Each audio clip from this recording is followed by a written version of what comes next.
Welcome Priya கிச்சனில் இருந்து அவரைக்காய் பொரியல் தேங்காய் போட்டு செய்யுது. வெங்காயம் போடாமல் கடாயில் எண்ணெய் ஊற்றி சூடானதுக்கப்புறம் கடுகு உளுந்து காஞ்ச மிளகாய் போட்டு தாளிச்சிட்டு கட் பண்ண வெங்காயம் வெங்காயம் கிடையாது அவரைக்காய் கட் பண்ண மாதிரி பொடியாக கட் பண்ண அவரைக்காய் போட்டு நல்லா கொஞ்சம் நேரம் வதக்கிட்டு லைட்டாக கொஞ்சம் 1/4 டம்ளர் தண்ணி ஊற்றி ஒரு தட்டு போட்டு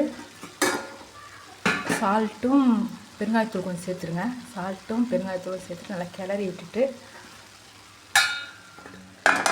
ஒரு தட்டு போட்டு மூடி வச்சுருங்க. நான் ஏற்கனவே பாதி வெந்துருச்சு செஞ்சுட்டேன். நான் தட்டு போட்டு மூடி வச்சுட்டு சிம்மில் வச்சுட்டு கொஞ்சம் நேரம் ஒரு 5 நிமிஷம் கழித்து அப்படி திறந்து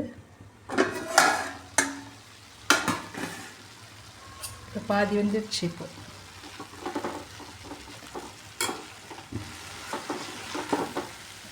இந்த மாதிரி நல்லா வேகணும்.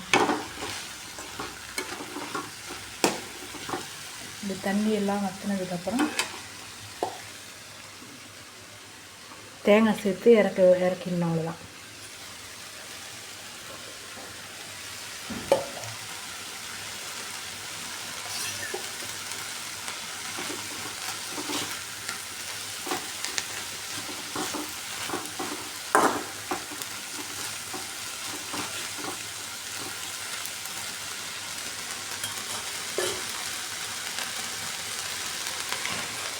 பிடிச்சிருந்தா லைக் பண்ணுங்கள், ஷேர் பண்ணுங்கள். தேங்க்யூ.